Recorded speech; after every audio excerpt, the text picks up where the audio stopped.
If you master the correct endpoint to your swing, you can even just flat hit a heavy backspin ball and land it on the table. Let's break down why your shots are hitting the net or going long. On your forehand against topspin, you're more likely to go long than hit the net. You hit topspin balls into the net because their trajectory is low, and you're not creating a sufficient arc with your stroke. So, how do we fix this? You need to adjust your racket height according to the ball's height. For instance, if a low trajectory ball causes you to hit the net, simply lower your racket on the backswing to get the ball over. Aim to contact the ball on the middle or upper middle part of your racket to greatly reduce the chance of hitting the net.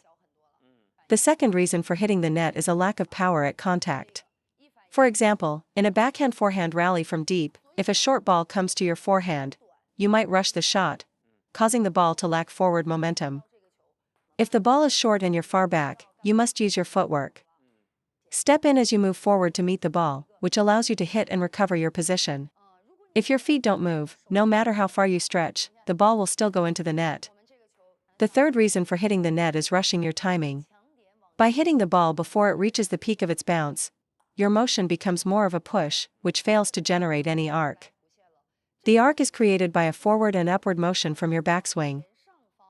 This is even more common on the backhand. Rushing the timing is a guaranteed way to hit the net. Therefore, the optimal contact point for a topspin ball is always at the peak of the bounce. When we say peak of the bounce, we mean the moment you start your forward swing, not the moment of contact. If you try to simply block the ball at its peak, your stroke is already finished, and you won't generate any power. Now, let's discuss why shots go long. The primary reason is having too open a racket face. Even with an open racket face, you can land the ball without much power, but the moment you add force, it goes long. An open racket face sends the ball's trajectory upwards. So, for the forehand, remember this rule: the more power you use, the more you must close your racket face. For example, with a little power, I use this angle. For more power, I close it more.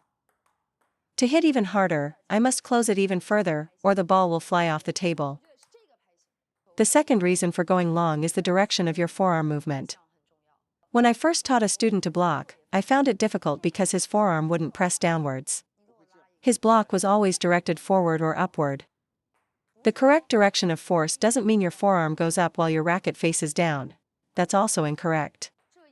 We're talking about the path of your forearm, which can be upward, forward, or downward. Most players hit the ball long because their direction of force is too upward. If your forearm moves too much in an upward direction at contact, the ball's arc will be too long, causing it to go out. So, in our forehand system, for both attacks and loops, against any spin, the direction of force for your forearm and upper arm must be forward first, then upward.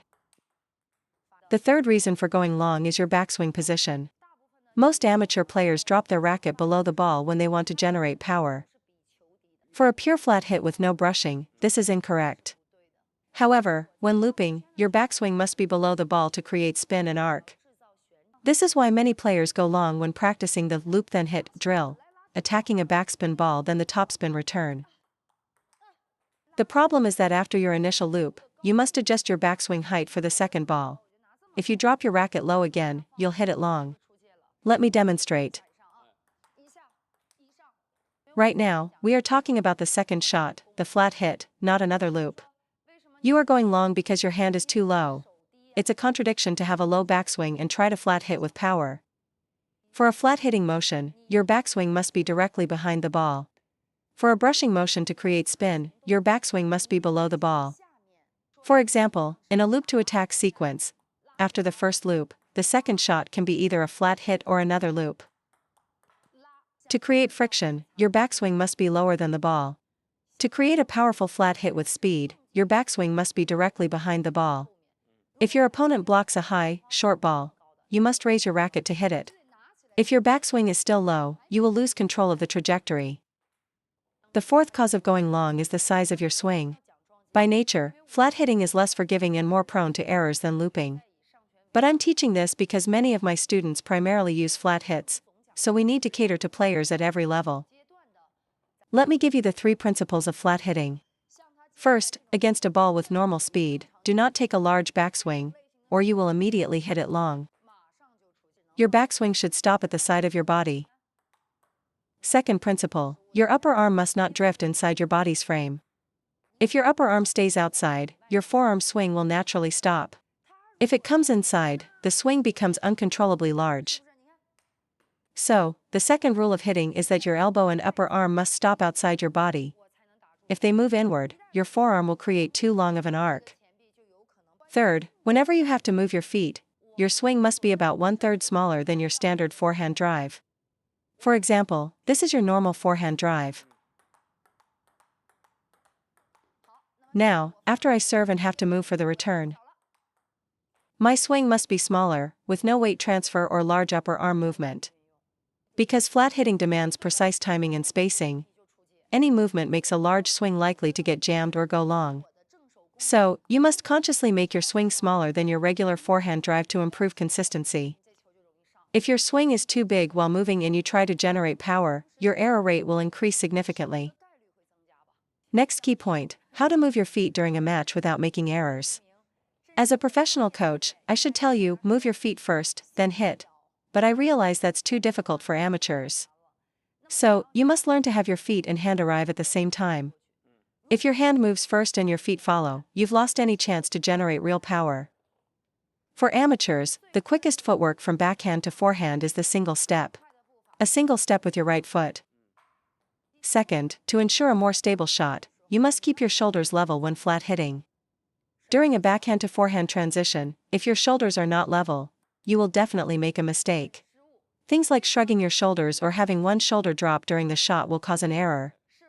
When playing this type of shot, you must guarantee your shoulders are stable. When the ball comes, if my shoulders are stable and their height doesn't change, the ball will land on the table. From backhand to forehand, my shoulders remain level.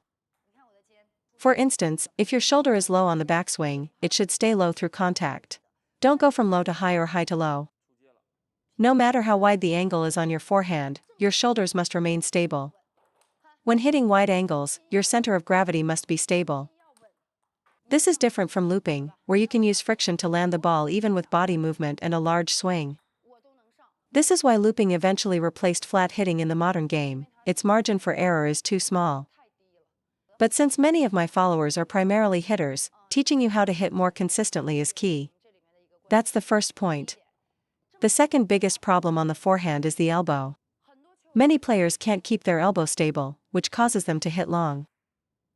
This happens because during the power phase, the elbow drifts inside the body, causing the forearm to swing too far and create an overly long arc. The principle is this: when flat hitting, your elbow must stay outside your body, not drift inside. The elbow acts as a fixed pivot point during the hitting motion. During the backswing and follow-through, there are two key rules for the elbow. First, no matter how hard you hit, it always stays outside the body. Second, the tip of the elbow always points down. If your elbow lifts up when you try to generate power, the ball will absolutely go long. For hitting a half-high ball instead of looping it, follow two rules: 1, elbow outside the body, and 2, elbow tip pointing down. Never let your elbow flare out. Even a slight lift will send the ball long before you can apply power. You won't be able to control the trajectory. The third issue is racket instability. In a flat hitting technique, the wrist and forearm must move as a single, fixed unit. In a brushing technique for spin, however, the wrist and forearm must move independently. But for flat hitting, whichever way your forearm goes, your wrist goes with it. The wrist cannot flex or move on its own. This is a fundamental principle. For shakehand players, use your index finger and thumb to stabilize the racket. Don't let it wobble on impact, or you'll go long. Grip your racket firmly to prevent wobbling, keep your elbow pointing down, and lock your wrist. This applies to penhold as well. I can even just flat hit a heavy backspin ball and land it on the table. The reason it works is that power cancels spin. This force must be solid and compact, different from the whipping motion used in looping. The power for a flat hit is like a punch, it must be solid. The power for a brushing shot should be like a whip. Amateurs love to smash half-high balls. You must hit them solidly. What does solid mean? It means your elbow is still, your wrist is locked, and your grip is firm. The entire motion, backswing, contact, and finish, must be stable. If any part of it is shaky, you'll make an error. The final point, and the most critical part of today's lesson, is stopping the stroke. The common mistake amateurs make when hitting is not having a clear end point to their swing, which leads to unforced errors. This applies to looping too. For instance, when looping a backspin ball, if the arc is already created at this point, but you add an extra downward motion, of course it will hit the net. You have to find the exact point to stop your swing for the highest success rate. You need to find your optimal stopping point based on your distance from the table. Because flat hitting has no friction, the margin for error is extremely low. The entire path of your swing, from backswing to finish, is crucial. This is especially true for the loop then hit sequence. After the initial loop, you must make the follow-up hit a repeatable, consistent motion. A well-executed shot here is often a winner. I must always stop my swing at the position that gives me the highest consistency. For me, when I'm close to the table, I like to stop my swing at nose level. A meter back, I stop it at forehead level. Although I mostly loop now, this is muscle memory from my childhood. When hitting a half-high ball, I stop at my nose. If I hit a half-high ball and my follow-through goes to my forehead, I'll probably make an error. But if I consistently stop at my nose, the shot will be successful. Conversely, when hitting a backspin ball, if I stop at my nose, I won't create enough lift. But if I finish at my forehead, I can generate the necessary arc.